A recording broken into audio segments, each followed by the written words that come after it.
나눌 말씀은 사도행전 우리 18장 18절에서 우리 28절까지 우리 같이 보도록 하겠습니다. 18일이 이렇게 많아가지고 제가 읽느냐가 좀 힘들었습니다. 그래서 사도행전 18장 18절에서 우리 28절까지 우리 같이 한 목소리로 우리 봉독해 올려드리도록 하겠습니다. 시작. 이 말씀은 살아계신 하나님의 말씀입니다. 바울은 더 여러 날 머물다가 형제들과 작별하고 배 타고 수리아로 떠나갈새 브루스길라와 아굴라도 함께 하더라. 바울이 일찍이 서원이 있었으므로 갱그라에서 머리를 깎았더라. 에베소에서 와서 그들이 거기에 머물게 하고 자기는 회당에 들어가서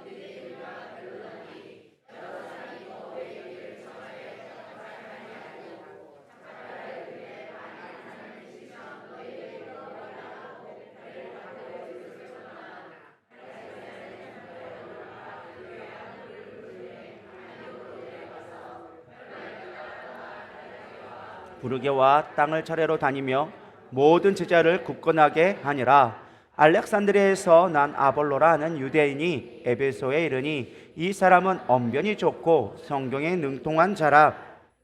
일찍이 주의 도를 배워 열심으로 예수에 관한 것을 자세히 말하며 가르치나 요한의 침례만 알 따름이라. 그가 회당에서 담대히 말하기를 시작하거늘 브리스길라와 아굴라가 듣고 데려다가 하나님의 도를 더 정확하게 풀어 이르더라. 아볼로가 가야로 건너가고자 하므로 형제들이 그를 격려하며 제자들에게 편지를 써 영접하라 하였더니 그가 감에 은혜로 말미암아 믿는 자들의 많은 유익을 주니 이는 성령으로서 예수는 그리스도라 증언하며 공중 앞에서 힘있게 유대인의 말을 이기미로라. 아멘. 네, 오늘은 예수님의 제자를 삼으시다라는 제목으로 같이 제자 삼는 교회 되기를 제목으로 같이 나누기를 소망합니다. 지금 우리는 어디에 와 있느냐? 바울의 2차 전도 여행이 끝나는 시점에 우리는 지금 와 있습니다. 지금 잘 따라오고 계시죠? 바울을 따라서 열심히 이러면 선교를 좀 잘 따라오시리라 믿습니다. 지금 어디쯤인지 저 높여가지고 아직도 저기 아덴에 있거나 아직도 저기 빌립보 교회에 있는 성도들이 없기를 바랍니다. 지금 따라오셔서 이제 여러분들이 고린도를 지나서 이제 다시금 이제 예루살렘으로 돌아가는 마지막 이제 바울의 2차 선교 여행의 마지막 지점에 와 있습니다. 사실 바울은 고린도 사역을 할 때만 해도 아덴에서 이미 실패하고서 사실은 두려움 가운데 있었습니다. 아덴에서 열심히 막 아레오바고까지 가가지고 변증을 했지만 사람들이 오 그래 해놓고서는 나중에 믿지 않는 것을 보면서 실망을 했습니다. 우상이 많고 사람들이 지식이 많아서 듣지 않는구나 실망하면서 사실은 거기서 사람들이 막 폭동이 일어나니까 도망가는 식으로 해가지고 사실은 고린도로 오게 되어졌어요.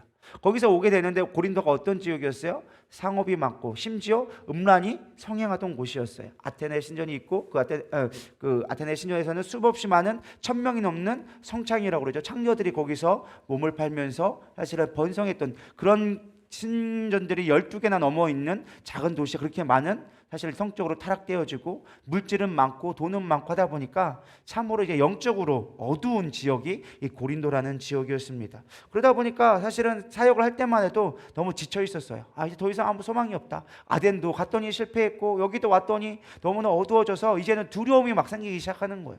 그때 누구를 만나게 하십니까? 브루스길라와 아굴라를 만나기 시작하는 거예요. 목회자도 마찬가지인 것 같아요. 목회가 막 잘 되고 막 성도들이 부흥이 일어나고 영적으로 막 변화가 일어나면 어떠한 어려움이 있어도 막 목회자들은 힘을 내서 막 자기 목숨 아까워하지 않고 막 달려갑니다. 근데 이제 내가 했는데 막 설교를 했는데 반응이 시큰둥해. 막 예배를 막 설교를 했는데도 사람들이 막 졸고 있어. 그러면 이제 그달부터 내 마음이 무거워지기 시작하는 거죠. 나 같은 게 왜 목자가 돼가지고 내가 무슨 목사라고 내가 뭐 한다고 막 하면서 자책하기 시작하는 거죠. 거기다가 이제 안 되기 시작하니까 어떤 걱정이 오기 시작합니까? 먹고 살 걱정이 시작되기 시작하거든요. 목사도 똑같아요. 교회가 잘 안 되고 부흥이 안 되면 뭘 먹고 살지 걱정하기 시작하거든요. 바울도 그랬던 것 같아요. 내가 뭐 먹고 살지? 뭐하고 살지? 그렇게 고민하는 가운데 원래 유대인들은 뭐가 있었어요? 자신의 주 전공이 있었지만 그들은 실질적으로 할 수 있는 기술들을 항상 가르쳐주는 게 그들의 문화였어요. 근데 바울이 특별히 그때 배웠던 문화 기술 중에 하나가 이제 텐트를 만드는 거. 당시에 로마가 전쟁을 하다 보니까 많은 이제 군대들이 막 몇천 명씩 몇백 명씩 자는 군대를 말라 보니까 장막을 만들었어요. 이제 군용 텐트를 만드는 것들이 되게 흥왕했던 사업 중에 하나였습니다. 그러니까 그런 일을 이제 텐트 만드는 걸 배우다 보니까 그 일을 좀 배워야겠다. 그 일로 내가 이제 좀 먹고 살아야겠다. 내가 무슨 복음을 증거하냐? 아마 이런 심정이었던 것 같아요. 그래가지고 찾아갔던 곳이 텐트 마녀대 갔더니 때마침 거기에 신실한 유대인이 있게 되어지는 거예요. 그래서 그를 만나서 다시금 복음이 어느 정도 회복되게 되어지죠. 내가 복음을 증거하다가 실패해서 안 됐는데 당신들을 만나게 됐다. 내가 좀 먹고 살면 안 되겠냐? 그렇더니만은 낮에는 일을 하고 밤에는 말씀을 강론하면서 다시금 바울의 마음 가운데 복음이 회복되기 시작하는 거예요. 때마침 떨어졌던 누가 오기 시작합니까? 실레와 디모데가 오게 되어지면서 다시금 팀 사역이 되어지면서 바울의 이게 불이 붙기 시작하는 거예요. 다시금 사역이 불이 붙기 시작하면서 고린도에서 복음을 증거하기 시작합니다. 그렇게 복음이 증거하는데 하나님의 참 놀라운 계획은 사람의 시선과 다르다라는 거예요. 하나님은 그 가운데서도 그곳에 하나님의 백성이 있다라고 얘기합니다. 우리 9절 말씀 사도행전 18장 9절에 보면 이렇게 나와져 있습니다. 내가 너와 함께 있음에 어떤 사람도 너를 대적하여 해롭게 할 자가 없을 것이니 이는 이 성 중에 내 백성이 많음이더라 하시더라. 야, 여기에 내가 섬기고자 하는 내 백성이 많다. 그러니까 너는 이곳에 있는 걸 실망하고 낙담하지 말아라. 네가 아덴에서 실패했다고 해서 네 목회가 지금 당장 열매가 없다고 해줘서 낭망하지 말고 이곳에 내 백성이 많이 있으니 넌 이곳에서 브리스길라와 아굴라와 함께 복음을 증거하게 힘써라 라는 하나님의 위로의 말을 듣게 되어집니다. 저는 이 말씀을 묵상하면서 참 사람의 시선과 하나님의 시선이 다르다라는 것을 다시 한번 또 묵상하게 되어졌습니다. 이번에 필리핀 선교를 갔다 왔잖아요. 그러면서 제가 다시 한번 복음에 대해서 좀 생각해 보게 되어졌어요. 사실은 복음은 잘 되고 잘 먹고 뭐 위로받는 이런 게 사실은 복음이 아니에요. 우리는 복음을 생각하면 내가 뭔가 위로받고 내가 뭔가 잘 되고 내가 평안해지고 이런 거를 많이 생각하는 걸 복음이라고 정의하는 것 같아요. 근데 이 성경 말씀 사도행전을 쭉 보다 보면 복음은 그런 게 아니더라는 거예요. 복음은 오히려 고난의 길을 가는 거고 희생해야 되는 거고 우리가 더 헌신할 때 맺어지는 것이 이 복음이더라라는 것입니다. 우리 특별히 이번에 우리가 갔다 왔잖아요. 필리핀 갔다 왔는데 저는 보면서 사실은 우리가 김용래 선교사님 있는데 가봤잖아요. 사실은 거기에 엄청 낙후된 동네예요. 정말로. 거기에 이제 범죄율도 꽤 많고 그 바로 옆에 교도소가 있는 지역이 우리 김용래 선교사님이 계시는 임마누엘 있는 교회입니다. 교도소가 바로 옆에요. 근데 필리핀은 우리나라는 교도소가 있으면 그냥 교도소만 딱 따로 돼 있지만 이 필리핀은 거기서 이제 먹고 사는 사람이 있다 보니까 가족들이 이 교도소 근처에서 대부분 지내는 경우가 되게 많아요. 그래서 수시로 면회를 가서 먹을 것도 넣어주고 그다음에 사식도 넣어주고 또 만나고 오고 그런 것들이 일반적이다 보니까 사실은 그 주변에 있는 사람들이 대부분들이 다 이제 교도소에 관련된 범죄자에 있는 남편이나 아내나 뭐 이런 사람들이 있는 사람들이 그 근처에 많이 거주하게 되어져요. 그러다 보니까 사실은 범죄율도 높고 사실은 남편이 생계를 가능한 사람들이 교도소에 있다 보니까 이제 여자들이 이제 혼자서 먹고 살려다 보니까 대부분 가난하게 사는 것이 그 동네의 특징이더라는 것입니다. 저는 그곳에 보면서 이런 생각이 들었어요. 왜 이런 곳에서 선교를 하실까? 하필이면 많고 많은데 넓고 넓고 도시 한가운데도 많고 잘 되는 곳도 많은데 왜 이런 곳일까? 거기까지는 좋았어요. 우리가 복음 들고 아골골짝 빈들에도 간다고 하는데 이런 것도 가야지. 근데 하필이면 대상이 제가 갔는데 저는 설교를 딱 3편을 준비해 가가지고 열심히 영적 사역을 하게 해달라고 하니까 그 사역을 준비하고 딱 갔는데 대상들이 누구게요? 애기들만 잔뜩 있는 거예요. 3분의 1가 뭐야? 90 있는 거예요. 그러다 보니까 헷갈리기 시작하는 거예요. 이거 왜 도대체 어떻게 선교를 하려고 하지? 도대체 어떤 열매를 바라시고 여기에 있는 거지? 라는 생각을 갖게 되어졌습니다. 10년 전에 맨 땅부터 시작하셨던 걸 보면서 사실은 저희 교회 개척도 사실은 새롭게 떠올랐어요. 20년 전에 우리가 개척할 때 정말 왜 우리가 건드나가 됐다 안 됐다 그러죠? 건들지 되네요. 이걸로 할게요. 소리가 계속 끊기네요. 왜 그런지 모르겠네요. 어쨌든 우리가 보면은 그 땅에 가가지고 복음을 증거하는데 복음이 뭔가라는 생각을 제가 문득 거기 가서 생각을 해봤어요. 우리가 과연 누리다 교회가 이 땅에 있는 존재 이유가 뭘까? 우리가 교회가 이제와 하나님의 은혜로 건물도 높아지고 땅도 넓어지고 사택도 있게 되어주고 하나님 많은 복들을 우리 가운데 주셨는데 과연 우리가 앞으로 20년 뒤에는 어떠한 모습으로 우리가 교회가 서 있을까라는 생각을 해보게 되어졌습니다. 교회의 목적은 누가 뭐래도 복음이 되어져야 되리라 믿습니다. 복음을 잃어버리면 아무리 교회가 크고 아무리 많이 모인다 한들 사대교회처럼 될 수밖에 없다는 것입니다. 수많은 사람들이 모였지만 하나님이 그곳에 예배하는 자를 찾기가 어렵다라는 거예요. 여러분, 예배하는 자가 뭘까요?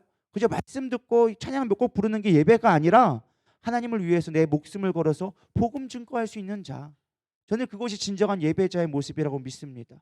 그래서 내 능력으로 할 수 없기 때문에 주님을 구할 수밖에 없고 기도할 수밖에 없고, 하나님 내가 영혼을 구원해야 되는데, 하나님 내가 부름받을 게 그렇게 부름받았는데 내가 어떻게 쓰임받을 수 있겠습니까? 하나님 나에게 능력 주세요. 하나님 나에게 기름 부어주세요. 하나님 내가 하나님의 마음을 갖게 해주세요. 그 마음을 원하는 게 예배자의 모습이 아닐까라는 생각을 문득 갖게 되어졌습니다. 우리는 앞으로 20년을 계획해야 되리라 믿습니다. 우리 누리다교회가 올해가 20주년이 되는 해예요. 여러분 믿으십니까? 어느덧 20살이 되어졌어요. 7월 17일이면 이제 딱 만으로 20주년 되는 해예요. 우리는 20년 동안 어떤 열매를 거두었고 앞으로 20년 뒤에는 어떤 열매를 거둘지를 우리가 지금은 조금 고민해 봐야 할 시점인 것 같아요. 한국 교회가 점점점 변화되어지고 있고, 세상이 코로나 이후로 급격하게 변화되어지면서 교회의 정체성이 많이 흔들리고 있고, 진짜 교회가 무엇이냐라는 질문들이 끊임없이 쏟아져 나오는데, 그런 가운데 과연 우리는 어떻게 준비해야 되고 어떻게 살아가야 될까를 오늘 살펴봤으면 좋겠습니다. 복음은 교회 나오라는 말이 아니에요. 많은 사람들이 착각합니다. 우리가 복음 하니까 교회 많이 데리고 오는 거를 복음이라고 생각할 때가 많이 있는 것 같습니다. 복음은 예수가 우리의 구원자이며 예수님이 만왕의 왕임을 선포하는 것이 저는 복음이라고 믿습니다.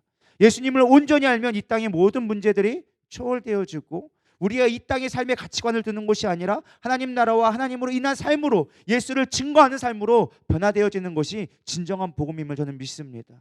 근데 우리는 복음이라고 말은 하면서 복음이라는 의미 가운데 복 받는 것만 바랄 때가 있어요. 복도 하나님이 원하시는 복의 개념이 아닌 세상적인 복의 개념으로 우리는 복음을 바꿔버릴 때가 많이 있는 거예요. 예수 믿으면 잘 된대, 예수 믿으면 부자 된대, 예수 믿으면 병도 낫는데, 그것이 우리의 복음으로 치우쳐 버린 거예요. 여러분, 복음이 복음 됐으면 좋겠습니다. 정말 예수 믿는다라는 것이 어떠한 의미인지 여러분 가운데 다시금 질문됐으면 좋겠습니다. 예수님이 실제입니다. 부활하셨고 지금도 역사하시며 지금도 만왕의 왕으로 이 땅을 다스리는 분이라는 것을 정말 내 삶으로 고백되어져야 되리라 믿습니다. 그것이 고백되어지면 우리의 삶에 이 땅에 보여지는 것들은 쓰레기처럼 배설물처럼 여길 수 있는 믿음이 생겨지리라 믿습니다. 그것이 바울이 말하는 복음이라는 거예요. 사도행전에서 끊임없이 권면하고 있는 복음의 모습이라는 거예요. 그것이 주는 기쁨과 소망이 우리 가운데 회복되어졌으면 좋겠습니다. 성교 가서 지난 4일간의 사실은 삶들은요 되게 지친 삶이었어요. 피곤했어요. 잠자리도 불편했고 여러 가지로 사실은 우리 가운데 계획했던 것들이 되지 않고, 사실은 아침부터 일어나서 저녁 늦게까지 사실 피곤한 삶의 연속이었어요.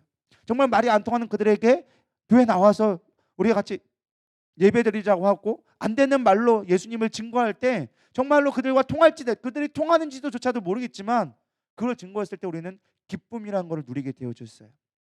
내가 하나님 앞에 쓰임받을 수 있구나, 이렇게 비록 연약하지만 하나님이 나를 쓰신다라는 그 기쁨과, 그들이 정말로 예배로 나와서 그들이 기뻐 울면서 예배에 반응하는 모습을 볼 때 이전과는 다른 기쁨을 우리는 경험할 수 있게 되어졌습니다. 우리끼리 모여서 즐거울 수 있습니다. 우리끼리 막 잔치하고 막 뭐 행사하고 하면서 기뻐할 수 있어요. 성도들 교제 가운데 기뻐할 수 있어요. 그런데 그것과는 다른 영적인 기쁨이 있더라는 거예요. 복음이 복음되어지면 진정한 기쁨을 우리가 누리게 되어지리라 믿습니다. 근데 우리 가운데 이런 기쁨들이 어느 순간 사라져버리지 않았습니까? 여러분 마음 가운데 그런 뜨거움의 열정에 대한 복음이 과연 지금도 불타오르고 있나라는 것입니다. 고린도 사역은 바울이 2차 선교의 핵심적인 지역이 되어버렸습니다. 볼 때는 아무것도 아닌 것 같은 지역이었지만, 우상이 팽배하고 이 땅에 과연 하나님의 영광이 있을까 생각했지만, 바울의 사역의 가장 핵심이 되어지는 지역 중에 하나가 고린도 교회가 되어졌다라는 것입니다. 처음 시작은 미약했지만 전도의 사역의 열매가 맺게 되어지고 1년 반 동안 고린도에서 사역을 마치고 이제 서운한다로 다시금 바울은 돌아가게 되어집니다. 그리고 이때 작정했던 브리스길라와 아굴라와 함께 동행해서 에베소라는 지역으로 가게 되어집니다. 그리고 갱그레항에 가가지고 다시금 이제 예루살렘을 가기 위해서 자신이 서원했던 거, 무슨 서원했는지 성경은 구체적으로 기록되어져 있지는 않습니다. 근데 바울이 분명히 뭘 서원했던 것 같아요. 하나님, 내가 이 땅을 위해서 내가 이렇게 헌신하겠습니다. 어느 정도 하나님의 열명을 맺힐 때까지 내가 이 땅에서 최선을 다하겠습니다. 그 고백을 했던 것 같아요. 뭔가 서운했던 것들이 있던 것 같아요. 그것이 이루어지자 자신의 머리를 밀면서 내가 하나님 서운한 것을 이루었습니다 라고 고백하며 다시금 예루살렘으로 돌아가게 되어집니다. 예루살렘 돌아간 다음에 보고하고 바로 보고하자마자 안디옥으로 가서 다시 선교 보고를 하고 바울은 쉬지 않고 3차 전도 여행으로 다시금 떠나게 되어집니다. 그리고 맡겨놓았던 이제 브리스라와 아굴라에 맡겼던 에베소에 들어가서 사실은 3년 동안 가장 핵심적인 에베소 사역을 또 감당하는 모습들을 보게 되어집니다.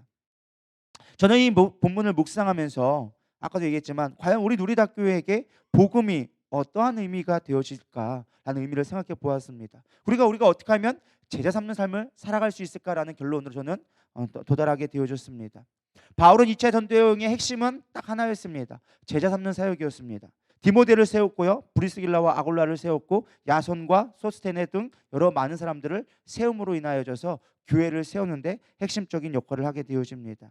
바울은 가는 곳곳마다 제자를 삼았습니다. 그곳에 교회가 세워졌습니다. 전 여러분들에게 질문하고 싶습니다. 여러분들은 제자입니까? 정말로 예수님을 따르는 제자의 삶을 살아가고 있습니까? 교회에 있으면서 정말로 내가 예수님의 제자로서 온전히 살아가고 있는가?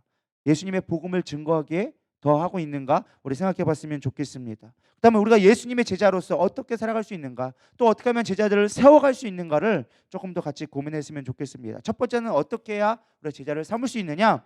주저하지 않아야 한다라는 것입니다. 바울의 사역 원리 중 하나는요, 주저하지 않고 끝을 보는 성격이었던 것 같아요.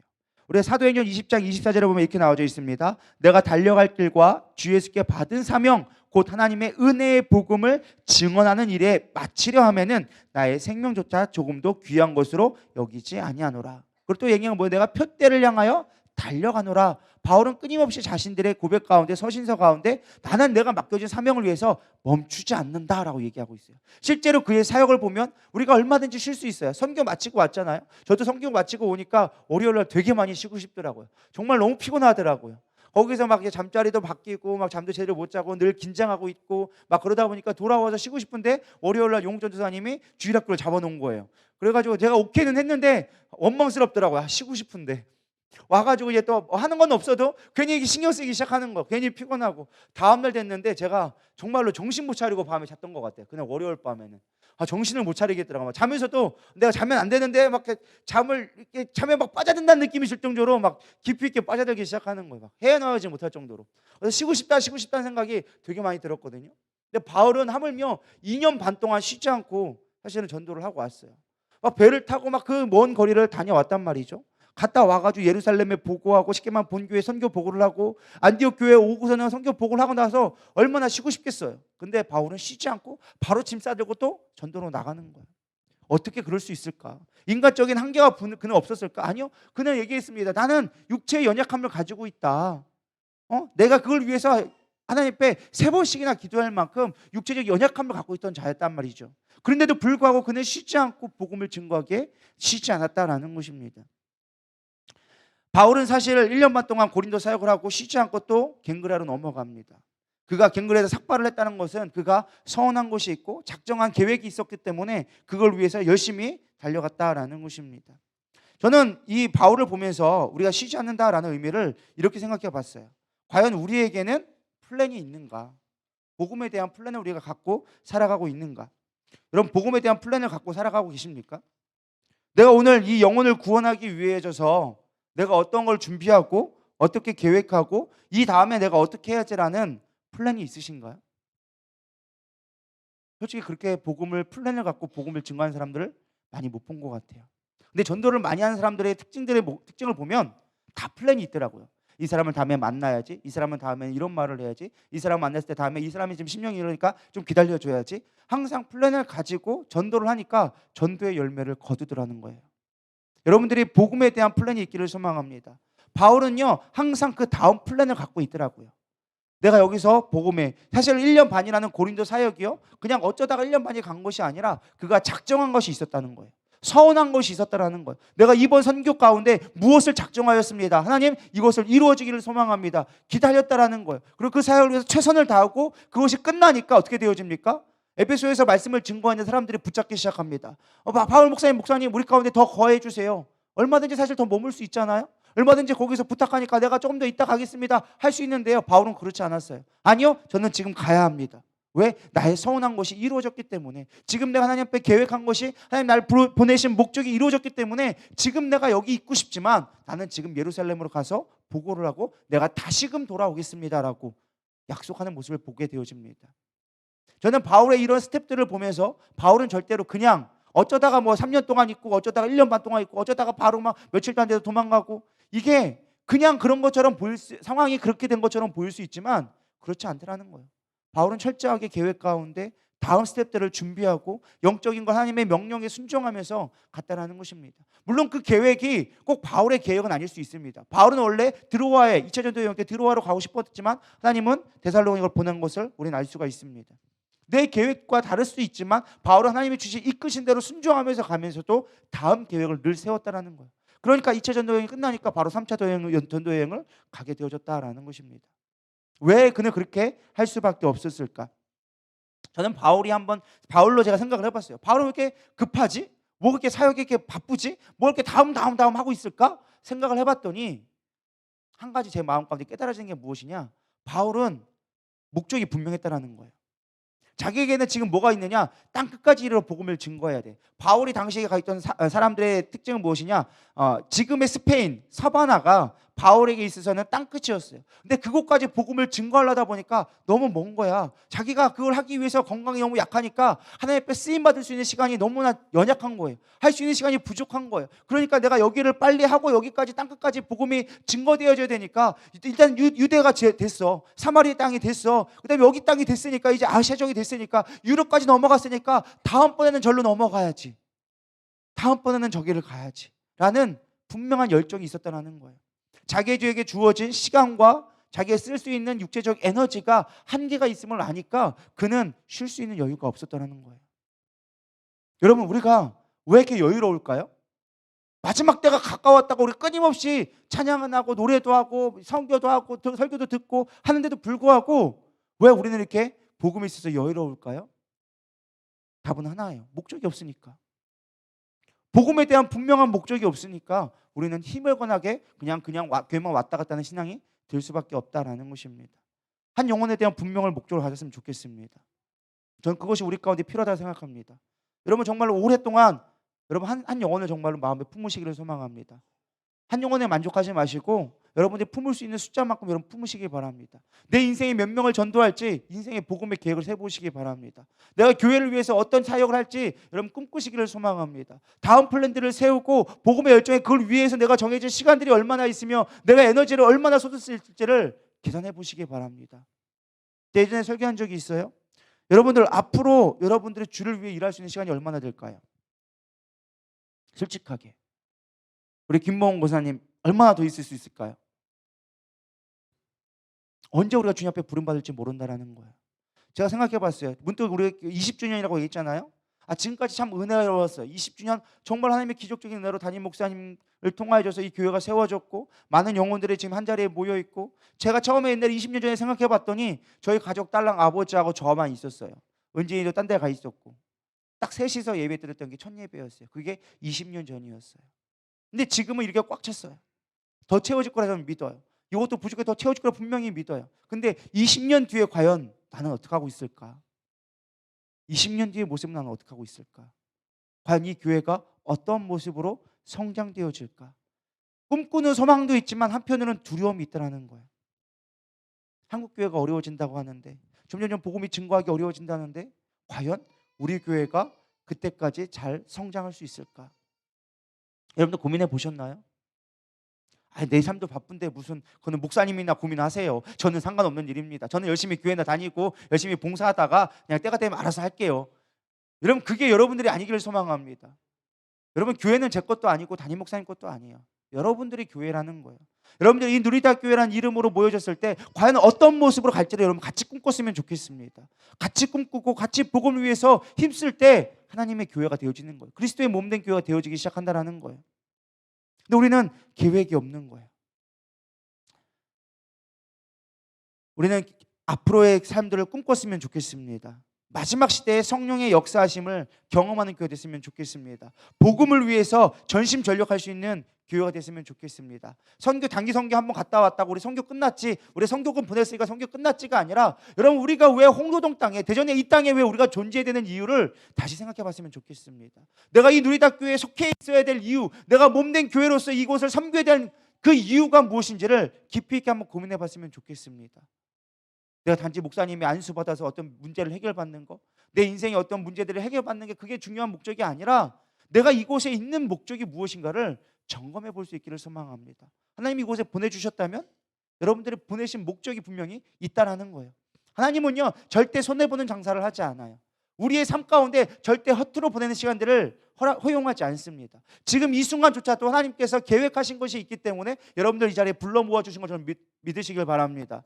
그냥 어쩌다 드려지는 예배, 어쩌다 드려지는 금요 예배가 아니라 하나님이 여러분 가운데 뭔가가 깨닫게 할 사람이 있기 때문에 이 자리에 불러주셨으리라 믿습니다. 여러분께 깨달아지기를 소망합니다. 하나라도 결단해 봤으면 좋겠습니다. 한 영혼을 떠올려보고 그를 위해서 오늘 기도해보는 시간이 됐으면 좋겠습니다. 정말로 내 영혼을 위하여서 내 삶이 하나님 앞에 무엇을 위해 쓰임받을 수 있는지를 생각해보는 시간이 되기를 소망합니다.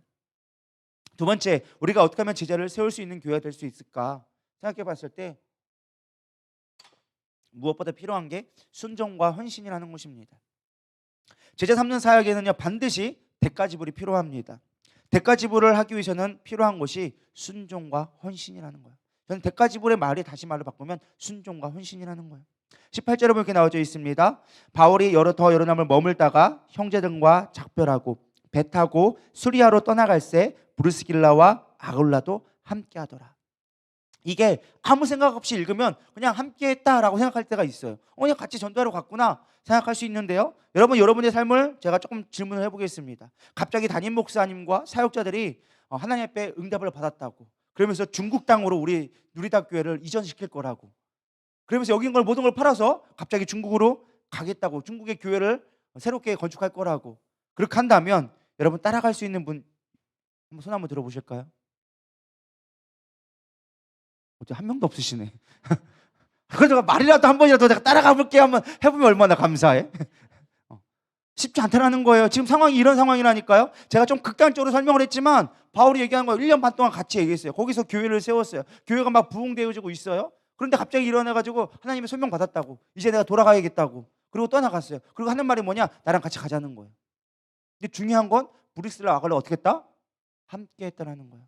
원래 브릭스라가 어떻게 왔어요? 로마에 있다가 로마의 핍박 때문에 어쩔 수 없이 지금 고린도로 도망 온 거예요. 이제 여기서 딱 땅 잡고서는 이제 좀 사업이 정착되어지고 살만하다라는 거예요. 물론 몰라요. 성경이 그때 당시에 막 그거 고린도에서 장사하다가 안 돼가지고 거기서 사업 망해가지고 같이 간 걸지도 모르겠지만, 제가 볼 땐 그건 아닌 것 같아요. 뭔가 바울과 교제하면서 1년만 동안 복음 사역을 하면서 우리가 이것을 위해 부름 받았다라는 것을 아마 깨닫게 되어진 것 같아요. 그래서 바울과 함께 하였다라고 얘기해 주고 있습니다. 어쩌다가 간 게 아니라 함께 하였다, 바울의 사역과 동참했다라는 것입니다. 여러분 이것만 해도 사실 엄청나지 않습니까? 자신의 삶의 전부를 걸어서 목회자를 만나고 내가 목사님 따라가겠습니다, 목사님 가는 곳이라면 어디든 가겠습니다 하면서 희생하고 갔단 말이죠. 근데 놀라운 건 뭔지 아세요? 에베소에 도착했습니다. 바울이 몇 번 딱 전도를 하더니만 자기는 예루살렘으로 돌아가고 안디옥으로 돌아갈 테니까 너희는 여기서 남아서 복음을 증거하고 있으래. 여러분 생각하시나요? 목숨 걸고 막 따라갔어요. 내가 목사님 함께 갈게요. 그런데 목사님 오더니만 여기 남아서 전도하고 있어, 내가 갈게. 여러분 그럼 어떤 마음이 들까요? 배신. 내가 여기 어떻게 따라왔는데, 내가 모든 걸 버리고 따라왔더니만, 기껏 따라와서 에베소 왔더니만 하는 말이 나보고 여기 남아있으래, 나보고 여기 사역하고 있으래. 뭐가 있다고 나보고 사역하라 그래? 안 그럴까요? 아마 저 같았으면 그럴 것 같아요. 아니 고린도에서 잘하고 있었는데, 거기 교회가 세워졌는데 그냥 거기서 하고 있으라 그러지, 기껏 따라오라 하더니만 다른 지역에 가서 맨 땅에 오더니만 여기서 교회를 세워라 해놓고는, 개척하라 해놓고는 자기는 가버려. 이런 경우가 어디 있냐는 거예요. 근데 어떻게 합니까? 브리스라 아굴라는 그 말에 순종하기 시작합니다. 나와 함께 가자. 네, 따라가겠습니다. 넌 여기서 머물러서 교회 개척해. 평신도 보고 교회 개척을 하는 거예요. 여러분 보고 지금 가가지고 한 집사님 보고, 한 집사님 저기 일본 가서 교회 개척하고 오세요, 그렇게 하면 어떻게 할 것 같아요? 못해요. 안 해요. 내가 뭐라고 해요? 그거 어떻게 한다고? 아마 이럴 거예요. 안 그럴까요? 그럴 것 같아요. 저라도 그럴 것 같아요. 근데 지금 상황이 그 상황이라는 거예요. 데리고 끌고 와가지고 한다는 말이, 에베소에 와가지고 여기 교회 개척해, 나 가가지고 보고하고서는 나중에 돌아올게. 어떡하라는 거야? 뭐 했다고? 근데 순종했다라는 거예요.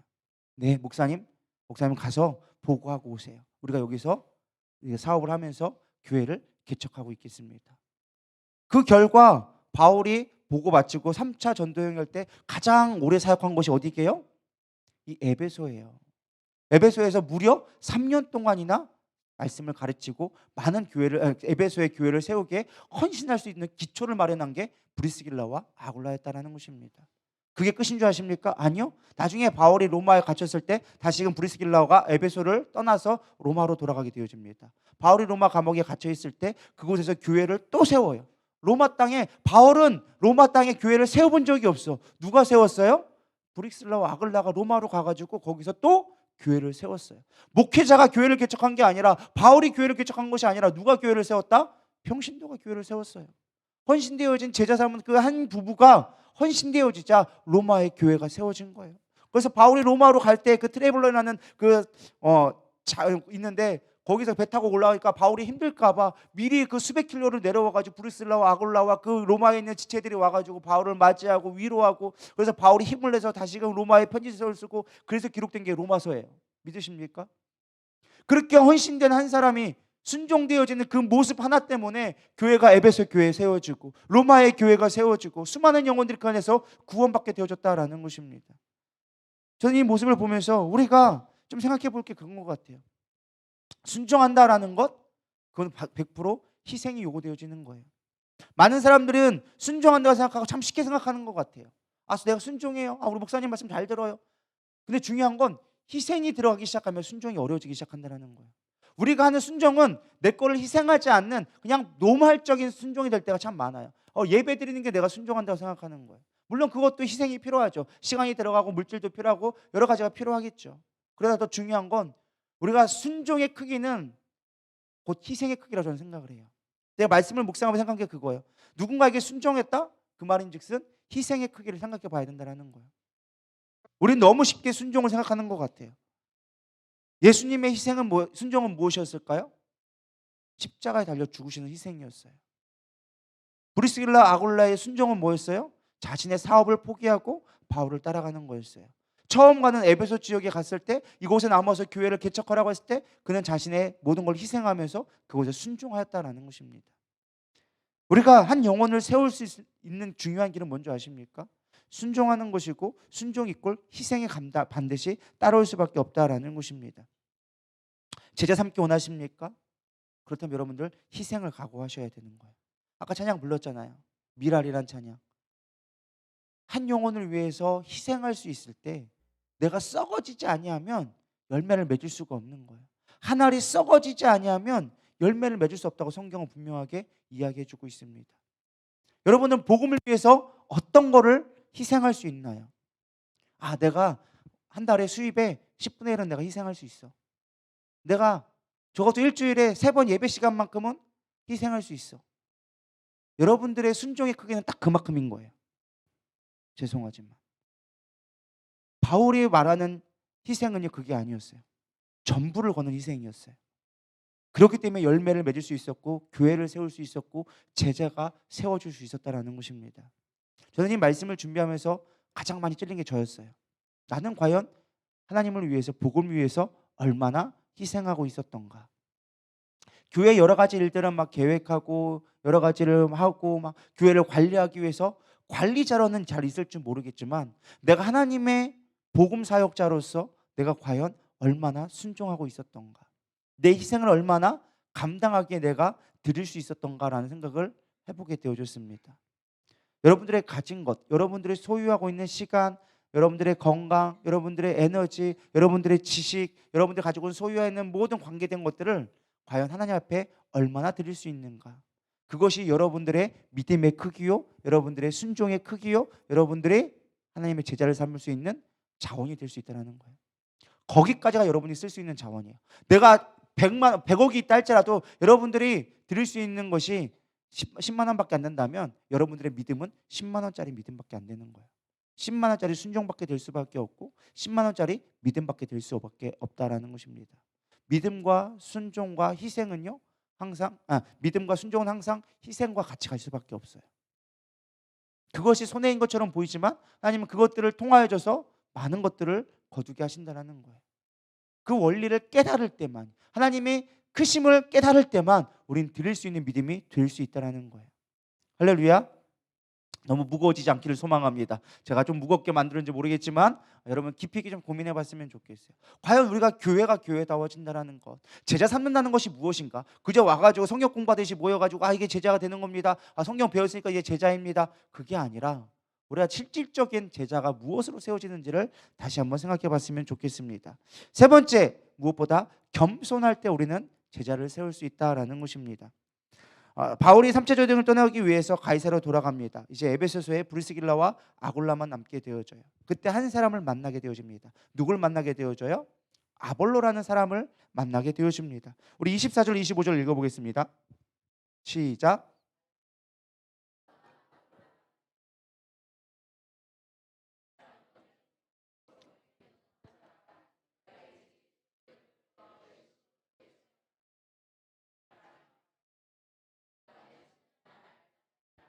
예, 한 사람을 만나는데 어떤 사람 만나냐? 아볼로라는 사람 만나요. 근데 자세하게 성경에서 이렇게 자세하게 기록된 사람들은 이렇게 많지는 않아요.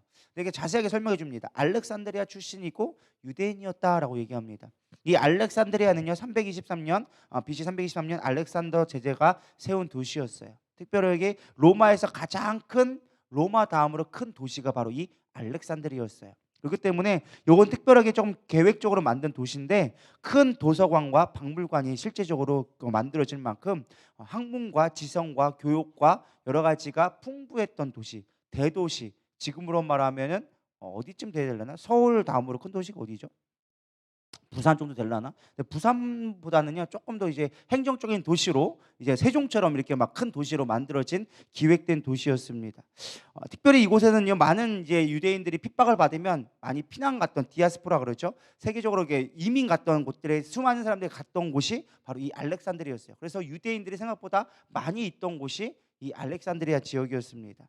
그래서 실제로 기독교 역사상 2세기부터 7세기까지 약 500년 동안 기독교 역사의 핵심적인 역할을 했던 곳이 이 알렉산드리아라는 도시였습니다. 근데 그곳에서 있던 신실했던 자가 바로 이 아볼로라는 사람이었어요. 특별히 이 자는 지식이 뛰어났던 것 같아요. 학문에 뛰어났다라고 성경에서 아예 대놓고 얘기하고 있습니다. 언변이 좁고 성경에 능통한 자라라고 하면서 성경에 능통했다라고 얘기한 사람은 이 사람이 거의 유일무이할 정도로, 바울이 물론 우리가 뭐 가말리아의 수제자라고 얘기는 하고 있지만 성경에 능통했다라고는 얘기하지는 않아요. 근데 성경에 능통했다 할 만큼 아주 뛰어난 자가 아볼로였습니다. 그렇게 아볼로가 때마침 이 에베소라는 지역에, 왜 에베소가 또 어떤 도시니까요? 거기도 학문의 도시거든요. 지금으로 말하면 대전하고 비슷해요. 대전이 나름 여러분들이 그냥 살다 보니까 별 모르겠지만 나름 학문의 도시인 거 여러분 아십니까? 여기에 보면 카이스트도 있고 수많은 대학들이 많고 교육의 도시가 사실은 대전에 갖고 있는 모습 중에 하나입니다. 아마 비슷한 에베소 느낌이 그랬던 것 같아요. 많은 도서관이 있고 큰 이제 뭐 학문이 있던 그런 걸 보면은 에베소 지역이 그랬던 것 같아요. 그래서 거기를 공부하러 쉽게 말하면 하러 왔던 것 같아요. 그리고 예배 시간 가운데 이제 회당에서 말씀을 증거하고 있을 때 누가 보게 되어집니까? 브리스길라와 아굴라가 이 아볼로를 만나게 되어집니다. 하나님의 운명적인 만남이 시작되기 시작한 거죠. 이 아볼로가 성경을 잘 강해는 해요. 아마 저랑 비슷했던 것 같아요. 성경을 잘 강해는 했는데 뭐가 부족했더라? 예수님에 대해서 듣긴 들었어. 예수님이라는 사람이 있었대 라는 것도 알고 있었고, 그가 어떻게 했고 어떻게 돌아가셨다는 것까지 다 알고 있었어. 근데 중요한 건 뭐가 부족했느냐? 성령이 있으면 제대로 알지 못하는 거였어요. 그가 예수님이 메시아라는 거 성경은 알았고 예수님을 알았는데 이게 연결이 되지 않는 거야. 성경도 아는데 예수님도 아는데 이게 연결이 되지 않아서 온전한 역할을 못하는 거죠. 그때 1년 반 동안 바울에게 직접적으로 권면을 받은 이제 누가 나오니까 브리스길라와 아굴라가 들어보니 이게 뭔가가 조금 연결점이 없는 것 같아. 그래서 조용히 집으로 초청하기 시작합니다. 우리 집에 한번 와주셨으면 감사하겠습니다. 그리고 불렀어요. 밤에서 이제 먹을 걸 주면서 얘기하기 시작하는 거죠. 제가 바울 사도로 하는 분과 같이 제자가 되어서 예수님에 대해서 직접 얘기를 들었는데 이렇다고 합니다. 라고 하면서 성경에 대해서 이야기 시작합니다. 그러자 이제 아볼로가 깨닫고 돌이키게 되어지죠. 물론 성경에는 자세히 기록되어 있지 않지만 그가 어떻게 사역하는지를 통하여져서 그가 어떻게 쓰임받는지를 알게 되어져요. 저는 여기서 두 가지 중요한 영적 원리를, 제자 삼는 영적 원리를 보게 되어졌습니다. 첫 번째는 무엇이냐? 우리가 가정 사역이 좀 필요하다라는 거예요. 원래 초대교회는 다 어떤 교회였을까요? 가정교회였어요. 가정교회. 여러분 가정교회가 뭔지는 아시죠? 가정교회 하니까 그냥 집에서만 뭐 모이는 예배라고 생각할 때하고 있잖아요. 제가 처음에 미국에 갔을 때 박사 공부할 때 처음 방문했던 교회가 가정교회였어요. 저는 그래서 가정교회라는 말 그때 처음 들었거든요. 가정교회니까 그냥 목사님이 있는데 거기서 그분도 성교학을 공부하시는 분이셨어요. 그분은 중국에 관련된 성교학을 공부하시던 분에 제가 잠시 기거하면서 공부를 했었는데 때마침 그것도 만남이었는지 그 목사님이 자기는 가정교회를 지금 배우고 싶다, 배우고 있다. 그래서 가정교회를 섬기고 있다라고 얘기하는 거예요. 그래서 나중에 주일날 한번 가자라는 거예요. 그래서 저는 당연히 생각하니까 가정교회니까 작은 집으로 가는 줄 알았어. 집에서 개척했나 보구나. 어떤 목사님이 집에서 개척해가지고 교회를 세웠나 보다 갔더니 그게 아닌 거예요. 가정교회인데 교회가 엄청 큰 거예요. 아니 가정교회라면서 왜 이렇게 교회가 크지? 했더니 시스템이 가정교회라는 거예요. 시스템이 가정교회. 여러분이 생각하는 가정교회가 이런 집에서 하는 그런 가정교회가 아니라 이 가정교회는 그 큰 교회지만 시스템을 당시 초대교회처럼 가정교회 형식으로 목장 그룹을 이제 가정에서 주로 갖는 거예요. 그래서 본 예배, 연합 예배가 있고 이제 가정들이 흩어져서 거기서 자기들만의 교회를 개척해서 자기들만의 교회로 가정 예배로 드리는. 그래서 뭐 안디 뭐 여기서 보면은 뭐 여기 그때 지역 이름을 주로 많이 하더라고요. 그래서 무슨 모임 여기는 뭐 안디옥 교회, 여기는 무슨 여기는 뭐 누리다 교회 이런 식으로 교회에는 한 본체는 하나 있는데 그 가운데 각 지역별로 이제 교회를 가정교회식으로 해서 가정 사역들 중심으로 하는 것들을 보게 되어집니다. 근데 사실 첫째 이 교회 사역의 원리가 당시 초대교회는요 가정교회 사역이었어요. 개척했을 때 처음에 회당 중심으로 사역을 했지만 거기서 구원받은 유대인들을 모으면 어디로 갔어요? 그들의 집으로 갔어요. 루디아의 집으로 갔고 간수자의 집으로 갔고 브리스길라와 아골라의 집에서 갔던 것처럼 그들의 모여서 거기서 예수 믿는 사람들이 모이기 시작했던 거였어요. 근데 놀라운 건 그걸 그대로 브리스길라와 아골라가 받아서 어떤 사역이 있을 때마다 자신의 집을 오픈하는 모습들을 종종 보게 되어집니다. 그래서 사람들을 먹이기 시작하고 거기서 같이 기도하고 같이 애찬식을 나누면서 나중에는 지금이야 이제 회당 중심에서 예배가 있었고 안식일 예배를 드리고 사람들이 모여서 같이 이제 애찬식 같이 밥 먹는 걸 모임으로 해서 기도 모임 갖는 것을 그냥 교회 소그룹식으로 모임을 가졌었는데 나중에는 이게 분리되어지면서 이제 완전히 회당과 교회가 분리되어진 일이 있게 되어지죠. 이 시기가 지나면서 그래서 완전하게 교회로 따로 하게 되어지고 이 가정에서 모이던 것들이 나중에 시대가 지나면서 약 100년에서 200년이 지나다 보니까 사람들이 많아지다 보니까 공간이 좁아서 따로 건물을 짓기 시작하고 따로 건물 지었던 게 이제 교회가 되어지고 그게 이제 카톨릭이 되어지면서 점점점 국교화가 되어지면서 커지면서 화려한 교회 건물로 바뀌게 돼서 건물 중심의 교회로 바뀌게 되어진 거예요. 근데 원래 시작은 뭐다? 가정교회로 시작되어진 거예요. 근데 저는 이 중요한 거 다시 돌아와서 보면은 이 브리스길라와 아골라가 가정교회 사역을 하는데 이 아골라를 데려와서 먹이더라는 거예요. 먹이고 같이 교제하면서 성경 말씀을 나누더라라는 것입니다. 제가 가만히 묵상했어요. 우리 누리다 교회에서 가정 사역이 이루어지고 있을까? 그러다 보니까 가만히 생각해 보니까 가정 사역이 잘 이루어지고 있지는 않더라고요. 근데 잘 되는 교회의 특징들은 무엇이냐? 가정 사역이 활발해지고 있다는 것입니다. 심지어 그 미국 땅에서도 서로를 신뢰하지 못하고 의심하는 가운데서도 가정교회를 통하여서 교회가 연합되어지는 것들을 저는 보고 왔었습니다. 저는 지금도 우리 교회도 가능하다고 믿어요. 그래서 한국교회 수많은 교회들이 가정교회 회복을 소망하면서 가정교회 셀 사역들을 다시 시작하는 것들을 보게 되어집니다. 우리 교회도 누리다 교회도 가정사역이 좀 확대되었으면 좋겠다는 생각을 갖게 되어집니다. 그렇다고 막 교회 집에 무조건 데려가가지고 거기서 먹고 그게 아니라 누군가를 전도했을 때 내 집을 오픈한다고 하는 것만큼 사실은 그를 신뢰해주고 품어주는 게 없는 것 같아요. 제가 신방을 가지만 어떤 사람들은 신방을 이렇게 기쁜 마음을 받아준 게 되어준 것 같아요. 그 집이 좋고 뭐 좁은 집이다 큰 집이다 깨끗하냐 좋으냐 이건 사실 중요치 않아요. 그들과 같이 그 집에서 먹고 마심으로 말미암아 되게 많이 친해져요. 그 집에서 내가 밥을 먹었다라는 것만으로도 그 사람과 상당한 친밀감이 생겨요.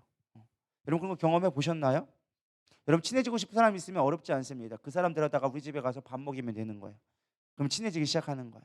여러분들 우리 누리다 성도 중에 여러분들의 집에 데려간 사람들 몇 명이나 있습니까? 솔직하게 몇 명이나 있어요? 없잖아요. 쉽지 않아요. 왜? 부끄럽다고 생각하는 거예요. 우리 집은 조만한데, 우리 집은 별로 안 깨끗한데, 나는 가난한데. 여러분 그게 중요한 게 아니라니까요. 사람 사는 거 다 거기서 거기예요. 제가 보니까 뭐 좀 조금 더 큰 집 살 수 있고 조금 더 작은 집 살 수 있어요. 근데 다 똑같아요. 화장실 하나 있고 화장실 한두 개씩 다 있고 화장실 있고 안방 있고 거실 있고 다 똑같아. 가구 있고 가구가 좀 많냐 적느냐 이거 차이지 다 똑같아요. 친해지고 싶은 사람과 초대해서 같이 밥 먹기를 소망합니다. 별 아멘들을 안 하시네.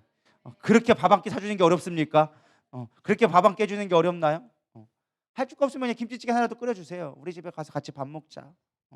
저는 그래서 제가 항상 하는 것 중에 무엇이냐, 제가 하결사를 하면 제가 지금은 인원이 많아서 못했지만 저는 저희 집에 데려가요. 그래서 항상 제가 밥을 해줘요. 그러면 하결사 하는 그 인원들과는 되게 친해져요. 제가 또 찬양팀도 있으면은 데려가가지고 밥을 해줘요. 우리 사역자들 데려가가지고 밥을 정기적으로 매번은 못하지만 그래도 한 1년에 한두 번씩은 꼭 데려가서 저희 집에서 밥을 먹여요. 그러면 친해져요. 거기서 같이 막 게임도 하고 같이 이야기도 하고 그러다 보면 친해지더라는 거예요. 저는 그러면서 깨닫는 게 우리가 제자 사역에 있어서 중요한 건 무엇이냐, 사람들과 막 나가서 밥 먹어도 좋지만 가정 사역이 됐으면 좋겠어요. 가정 사역. 할렐루야. 여러분 작정하시길 소망합니다. 내가 친해지고 싶은 사람이 있다면 그 사람 데려다가 우리 집에서 밥 한번 먹이리라. 할렐루야. 꼭 한번 밥 한번 해주시기를 바랍니다. 시켜 먹어도 안 될 것 같으면, 난 요리를 못해, 그럼 짜장면 시켜줘. 짜장면 별로 힘들지 않잖아요. 집에 가서 같이 밥을 먹는 거. 내가 한번 데려갔으면 나도 너네 집 한번 가고, 그러다 보면요 친해진다니까요. 그러면요 정말로 신앙의 영적인 교류가 그때부터 확 열리기 시작하는 거예요. 할렐루야. 집은 오픈할 수 있기를 소망합니다. 집 오픈하면 다 오픈한 거예요. 집을 오픈한 거는 내 마음을 열었다는 표시예요, 실제적으로.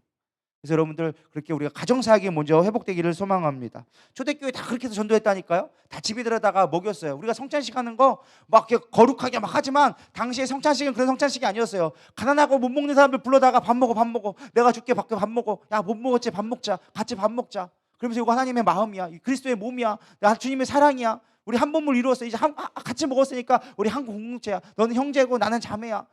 그게 처음에 초대교회 모습이었다니까요. 할렐루야. 우리 누리다교회 그렇게 되기를 소망합니다. 전도하는 거 어렵지 않아요. 집에 데려가다 밥 먹이라니까요.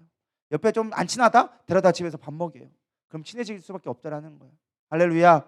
두 번째는요 바로 겸손이에요. 아볼로는요 되게 겸손한 자였어요. 그는 최고의 학식이에요. 성경에서 성경에 능통하다고 아예 정의할 만큼 성경에 탁월했던 자였어요. 근데 평신도가 와가지고 목사님 그게 아닌 것 같아요. 목사님 좀 뭔가 부족한 것 같아요. 저 나랑 따라와 보세요. 한번 내가 알려줄게. 한번 잘 들어보세요. 여러분 어떨 것 같아요? 싸가지 없이 지가 알면 얼마나 한다고. 내가 박사에 지금 내가 박박사 되겠구만. 지가 뭘 안다고 알면 얼마나 한다고 와가지고 나를 집까지 불러다가 가르치고 있어? 이럴 수 있다라는 거예요. 충분히. 그렇지 않겠어요? 별로 그렇지 않은가 보네. 저 같으면 그럴 것 같아요. 내가 그래도 아내 그래도 박사인데 와가지고 집사님 와가지고 목사님 설교는 그렇게 하는 게 아니라니까요. 한번 들어보세요. 이런 상황이라니까 지금 생각한다면. 근데 아볼로는요 겸손하게 그 말을 들어요. 겸손하게 듣고 배워요. 그렇군요. 이 말씀이 예수님에 대해서 연결되는군요. 내가 몰랐습니다. 내가 깨달았습니다. 그럼 내가 어떻게 하면 될까요? 그러자 바울에게 배운 대로 본대로 하게 되어졌어요. 얘기하죠. 이게 브리슬라 와그라마 이런 얘기를 했던 것 같아. 이거 성경에 기록되지 않지만 이런 얘기가 같은 거예요. 원래는 내가 고린도에 있었는데 거기에 교회를 세우고 왔는데 지금 바울 목사님을 따라왔는데 나 여기다 세워놨네. 목사님이 한번 가가지고 거기서 좀 목사님 해주시면 안 될까요? 라고 했더니 아볼로 목사가 오케이 했던 것 같아요. 그래서 교제가 끝난 다음에 어떻게 하느냐? 뭐라고 나와 있어요? 27절에 보면 아볼로가 아가야로 건너가고자 함으로. 원래 내가 고린도에서 사역하고 왔었습니다. 거기서 했었는데 내가 어쩔 수 없이 지금 사역하는 여로 넘어왔습니다. 근데 그 교회가 걱정돼요. 그러니까 아볼로 목사가 그럼 제가 가볼게요. 내가 받은 은혜가 있으니까 가서 내가 성경에 대해서 그들에 대해서 가르쳐주고 내가 양육하고 오겠습니다 라고 내가 가겠습니다 라고 했다라는 거예요. 이 아가야 지방이 어디예요? 고린도 교회예요. 고린도로 내가 가서 내가 그 교회를 세우겠습니다. 실제로 넘어가게 되어집니다. 그래서 고린도전서 3장 4절에서 6절에 보면 이렇게 나와져 있습니다. 어떤 이는 말하되 나는 바울에게로와 다른 이는 나는 아볼로에게라 하니. 이 고린도 교회에 영향을 준 몇몇 사람이 있었어요. 첫 번째는 바울, 그리고 누가 있었어요? 베드로, 또 그리스도라고 하는 사람들도 있었고, 뭐 그리스도가 어쨌든 중심이니까 그 중에 한 명이 누구예요? 아볼로. 넘어가게 되어져서 그 고린도에서 복음을 증거하면서 양육했다고 나옵니다. 우리 6절에 보면은 바울은 나는 심었고 아볼로는 뭐 했다? 물을 주었을 때. 바울이 인정했어요. 나는 거기서 교회 개척만 하고 왔어. 심기만 하고 왔는데 누가? 아볼로가 가서 그들이 자라날 수 있도록 성장할 수 있도록 물을 주고 가꾸어 주었다. 양육했다라는 거예요. 말씀에 탁월했으니까 말씀으로 잘 양육한 거죠. 거기다가 이제 성령의 은사까지 받았으니 아마 고린도 교회를 잘 양육하는 데 쓰여졌던 것 같습니다. 결론은 이겁니다. 우리가 겸손해질 때 하나님의 말씀을 증거할 수 있고 순종할 때 헌신되어질 때 제자가 세워지는 거예요. 전 여러분들의 제자를 많이 세웠으면 좋겠습니다. 우리 교회 누리다교회는 이제 복음 증거가 쉬지 않기를 소망합니다. 우리의 자랑은 내가 뭘 얼마나 사업에 성공했다가 아니라 내가 한 영혼을 위해서 내가 얼마큼 물었다가 여러분 자랑거리 됐으면 좋겠습니다. 내가 누구를 전도했다라는 것이 그가 얼마나 믿음에 성장했다라는 것이 우리의 자랑거리가 되었으면 좋겠습니다. 우리의 중심의 화자들이 나 누구를 전도하고 있는데 이 사람을 위해서 같이 기도해줘 라고 얘기할 수 있는 그런 모임들이 되기를 축원합니다. 그것이 교회가 교회다워지는 모습이라 생각되어집니다. 우리 모여가지고 지난달에 뭐 했는데 이번에 객값이 얼마나 되어지고 이번에 뭐 했는데 뭐 어디 꽃놀이 가기 참 좋더라. 우리 다음에 같이 모여서 놀러 갈까? 이런 얘기하는 것이 아니라 누가 가가지고 정치했더니 뭐 윤석열이 이랬고 뭐 누가 저랬다 이런 얘기하는 것이 아니라 우리 모여서 한 영혼을 내가 이런 사람을 같이 전도하고 있는데 같이 기도해 주세요. 이렇게 했더니만 이 교회 반응을 보이려고 해요. 우리 같이 나오 다음에 온다고 얘기했으니까 좀 같이 좀 환하게 맞아주세요. 이런 것들이 우리의 대화의 중심이 되기를 소망합니다. 그럴 때 우리가 얼마나 행복할까? 그럴 때 주님이 보시기에 얼마나 아름다울까? 우리가 아름다운 건 이쁘게 꾸몄다고 아름다운 게 아니에요. 예수님도 그랬잖아요. 얼굴만 이쁘다고 사냐? 마음이 이뻐야지. 이게 예수님이 한 말이라니까요. 이게 대중 노래 같지만 예수님이 한 거라니까요. 너희들이 겉모습만 화려하면 되냐? 마음이 썩었는데 속에서 악한 것이 나오면서 겉모습만 화려하면 뭐하냐? 라고 얘기하는 거예요. 니들 경건한 척하면 뭐하냐? 속에 경건이 없는데 경건의 능력을 가져라. 성경에 사는 말이라니까요. 얼굴만 이뻤다고 다 여자가 아니라 마음이 이뻐야 하나님 앞에 쓰임받아야 하나님 앞에 쓰임받는 온전한 종이 되리라 믿습니다. 우리 이 시간 미랄이라는 찬양 다시 부를 건데요. 한 가지 영상을 한 가지 볼게요. 영상 제가 한 가지 준비한 게 있는데 이것만 보고 우리 찬양부로 넘어가도록 하겠습니다. 여러분 한 사람의 영혼을 심는 것이 얼마나 중요한 건지 이것이 얼마나 큰 나비 효과처럼 영향력을 끼치게 되어지는지 이 영상을 보고 같이 봤으면 좋겠습니다. 1858년 보스턴의 어느 교회에 한 주일학교 교사가 있었습니다. 그는 구두방에서 일하는 자기 반 학생을 찾아가 성경을 가르쳤습니다. 결국 그 학생은 그리스도께로 인도되었고 주일학교 교사가 되었습니다. 훗날 복음에 사로잡힌 그는 19세기 후반 미국과 유럽의 영혼들을 뒤흔든 세계적 복음 전도사가 되었습니다. 그 구두방 학생의 이름은 D.L. 무디이고 그를 인도한 주일학교 교사는 킴빌이었습니다. 21년 후 무디는 런던에서 전도 집회를 열었고 그 집회에 참석한 메이어는 무디의 절친한 동역자가 되었습니다.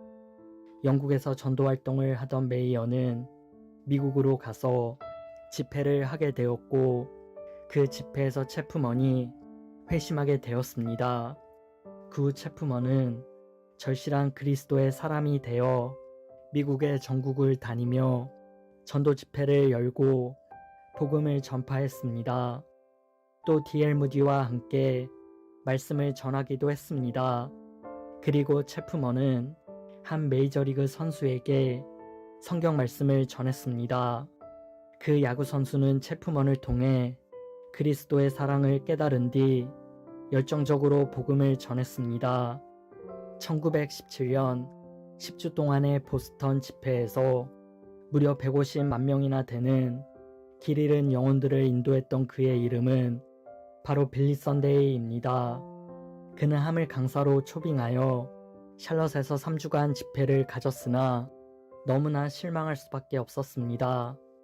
왜냐하면 그 집회를 통해 유일하게 결신한 자는 12살 소년 한 명뿐이었습니다.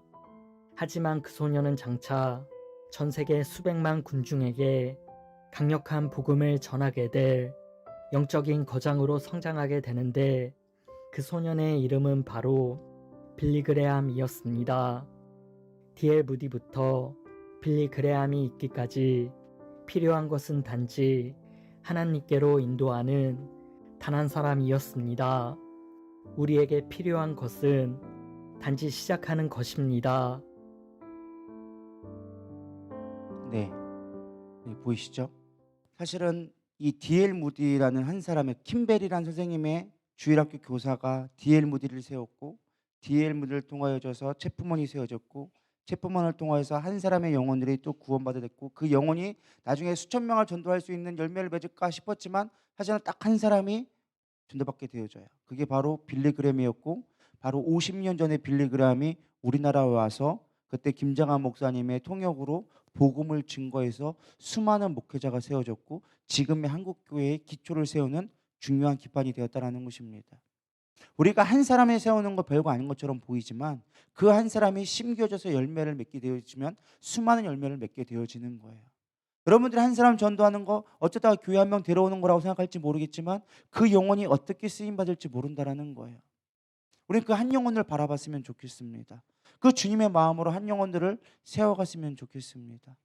담임 목사님 한 사람이 세워져서 지금 누리다교회로 수많은 사람들이 이 자리에 모여있고 여러분을 한 사람으로 인하여서 여러분들이 구원할 영혼들이 얼마나 있을지 그럼 어떻게 쓰임받을지 여러분들 소망하며 나갔으면 좋겠습니다.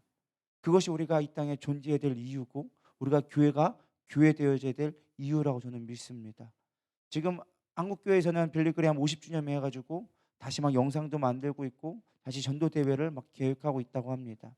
우리가 옛 것을 추억할 건 아니지만 우리가 정말로 한 사람이 세워질 수 있는 그런 믿음이 되기를 소망합니다. 누리다교회가 그렇게 쓰임 받았으면 좋겠습니다. 지금 우리 어린 아이들, 우리 세은이, 은비, 다엘이 이런 어린 아이들이 비록 지금은 연약해 보이지만 이들이 12살 때, 13살 때 이들이 복음을 받아들이면 이들이 성장되어졌을 때는 앞으로 3, 40년 뒤에 50년 뒤에는 수많은 영혼들이 이들에게 달려들 수 있다라는 거예요. 여러분들이 전도하는 그 한 사람이 수없이 많은 영혼을 책임질 수 있다라는 거예요. 우리가 그걸 위해서 우리가 믿음의 눈으로 바라볼 수 있는 저희 되기를 소망합니다. 우리 찬양하며 나갑니다. 기도하도록 하겠습니다.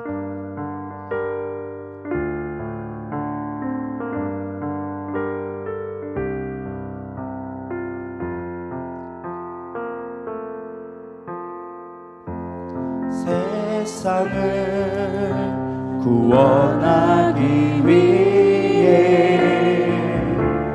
흘려야 할 피가 필요하다면 죄인을 대신하기 위해 희생의 제물 필요하시다면 내 생명 제단 위에 드리니 주 영광 위에 사용하소서. 생명이 또 다른 생명 낳고 주님 볼 수 있다면 나의 삶과 죽음도 아낌없이 드리니 죽어야 다시 사는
바울은 복음을 증거하기에 쉼없이 달려갔습니다.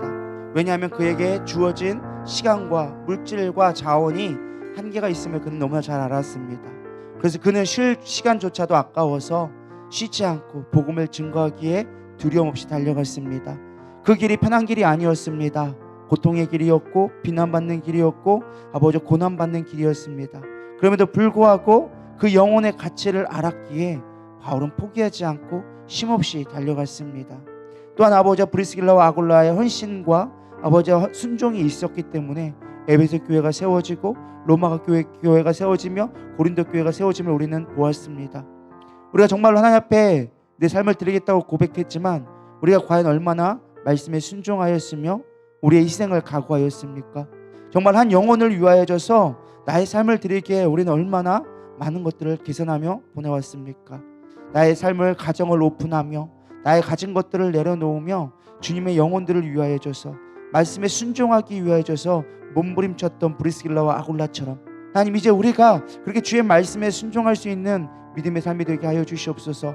우리에게 고백했으면 좋겠습니다. 또 무엇보다 우리 겸손했으면 좋겠습니다.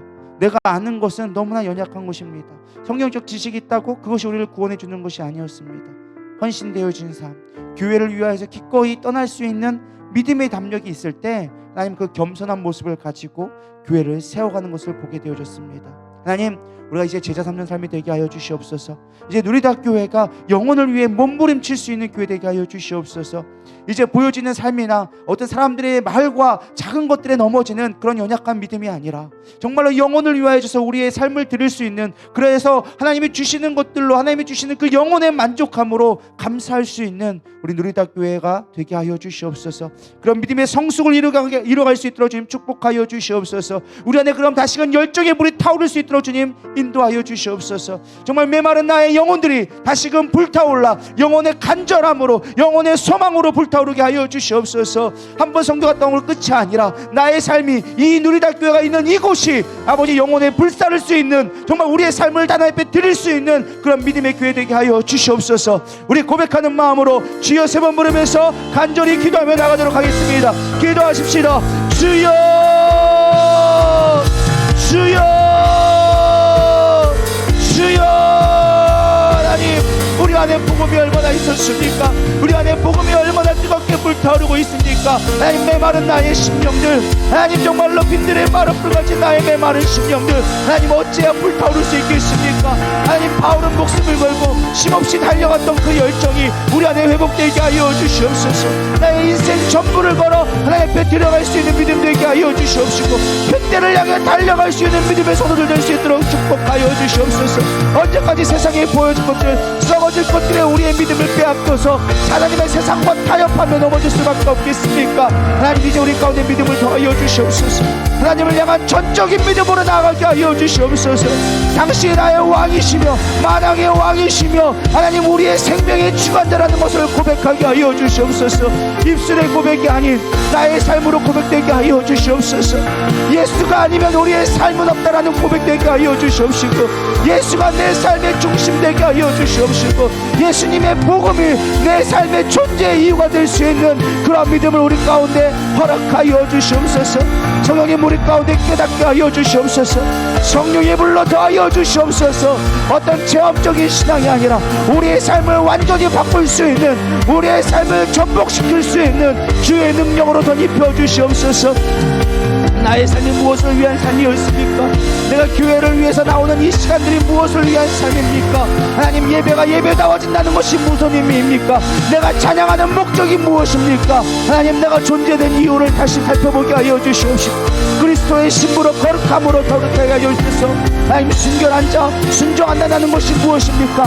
희생이 없는 순종이 어디 있겠습니까? 하나님 말씀에 순종하지 않고 어떻게 우리가 희생할 수 있겠습니까? 하나님 100가지 불할 수 있는 믿음 주시옵소서. 100가지 불할 수 있는 믿음 허락하여 주시옵소서. 주님이 십자가를 지신 것처럼 하나님 내가 나의 십자가를 지고 갈 수 있는 믿음 되게 하여 주시옵소서. 와바디 스로비칸 델 스로비칸 아이안 델 스로비칸 하나님이 와바바바바바바바바바바바바 델 스로비칸 안 델 스로비칸 하나님 나의 아버지 가식된 모습들을 버려보게 하여 주시옵소서. 나의 아버지 위선적인 모습들은 버려버리고 하나님 앞에 온전히 무릎 꿇고 나갈 수 있는 모습 되게 하여 주시옵소서. 내가 정말 하나님 앞에 부름받은 자가 맞습니까? 하나님, 내가 하나님 앞에 정말 온전히 무릎 꿇을 수 있는 자가 될 수 있겠습니까? 하나님의 아버지 말씀대로 내가 순종한다고 고백할 수 있겠습니까? 위선적인 나의 모습들 다 토하게 하여 주시옵시고, 이제 말씀에 온전히 순종할 수 있는 믿음의 삶이 되게 하여 주시옵소서. 주의 말씀 앞에 온전히 무릎 꿇을 수 있는 믿음의 사람 되게 하여 주시옵소서. 겸손케 하여 주시옵소서. 나의 가진 것들을 가지고 자랑하지 아니하며 하나님의 말씀에 순종할 수 있도록 인도하여 주시옵소서. 그것이 나의 생각과 나의 가치관과 나의 뜻과 다르다 할지라도 하나님, 내려놓고 기꺼이 따라갈 수 있는, 기꺼이 순종할 수 있는 우리 누리다 성도되게 하여 주시옵소서. 다시금 신앙의 불이 붙게 하여 주시옵소서. 다시금 성령의 능력으로 불타오르게 하여 주시옵소서. 세상의 가치와 세상의 판단과 세상의 기준이 아닌 하나님의 기준과 하나님의 뜻과 하나님의 마음이 내 안에 심겨지게 하여 주시옵소서. 영혼에 대한 갈망이 회복되기를 원합니다. 영혼에 대한 나의 아버지 영혼이 회복되기를 소망합니다. 메마른 나의 심령 가운데 하나님을 만난 기쁨을 전하지 않고 견딜 수 없는 믿음의 복음들이 회복되게 하여 주시옵소서. 나의 선포되어지는 말들, 내가 하는 대화 속에서 주님이 드러나게 하여 주시옵소서. 나의 작은 행실 속에서 주님의 선함이 나타나게 하여 주시옵소서. 우리의 모습이 가식된 모습 되지 않기를 원합니다. 예배 드린다고 내가 그리스도인이 아님을 깨닫게 하여 주시옵소서. 교회 나와 앉아있다고 내가 예수님의 증인이라고 아버져 착각하지 않게 하여 주시옵소서. 나의 삶으로 증명되게 하여 주시옵소서. 내 삶이 주님의 복음을 증거하지 않고는 견딜 수 없는 열정이 내 안에 회복되게 하여 주시옵소서. 다시금 구원의 능력이 내 안에 회복되게 하여 주시옵소서. 하나님의 은혜에 감격하게 하여 주시옵소서. 주님, 우리의 완악함을 불쌍히 여겨주시옵소서. 우리의 세상에 아버지 썩어진 이 생각들을 아버지 무대에 버려버리게 하여 주시옵소서. 언제까지 세상적인 가치관으로 바꾸을 바라보겠습니까? 세상적인 기준으로 언제까지 성경을 판단하며 잣대질하겠습니까? 나의 삶에 수없이 많이 타락했던 것들, 수없이 많이 타협했던 그 모든 것들을 버려두고 하나님의 복음 앞에 나아가게 하여 주시옵소서. 온전한 순종, 전부를 순종할 수 있는 나의 마음 되게 하여 주시옵소서. 나의 시간, 나의 물질, 나의 생각, 그것이 아버지 것임을 고백할 수 있는 믿음 되게 하여 주시옵소서. 그저 교회 나와서 이 시간 드려진 것만이 하나님의 시간이 아니라, 내가 드리는 물질의 10분의 1만이 하나님의 것이 아니라 나의 삶 전부가 하나님의 것임을 고백할 수 있는 우리의 믿음의 누리다 성도 되게 하여 주시옵소서. 주여,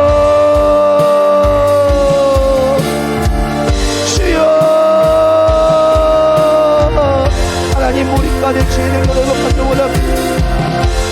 우리 안에 다시금 복음의 능력이 회복되게 하여 주시옵소서. 우리가 갈망해야 될 것은 다른 것이 아닙니다. 우리 안에 복음의 열망이 다시금 타오르는 것입니다. 영혼에 대한 갈망이 다시 타오르는 것이 우리가 기도해야 할 제목입니다. 나는 무엇을 구하고 있었습니까? 나의 아니만을 구하며 나의 만족만을 구하며 나에게 닥친 문제로만 우리는 고통스러워하며 하나님의 시선으로 바라보지 못하며 하나님의 마음은 내 마음에 일도 없이 그저 그것으로 만족하고 있었던 나의 연약한 모습, 주님, 이제 주의 마음을 갖게 하여 주시옵소서. 주의 눈으로 아버지 사람들을 바라보게 하여 주시옵소서. 우리 한 성도를 바라볼 때마다 그의 영혼들을 바라볼 수 있는 믿음의 눈을 되게 하여 주시옵소서. 회복케 하여 주시옵소서. 회복케 하여 주시옵소서. 회복케 하여 주시옵소서. 회복케 하여 주시옵소서.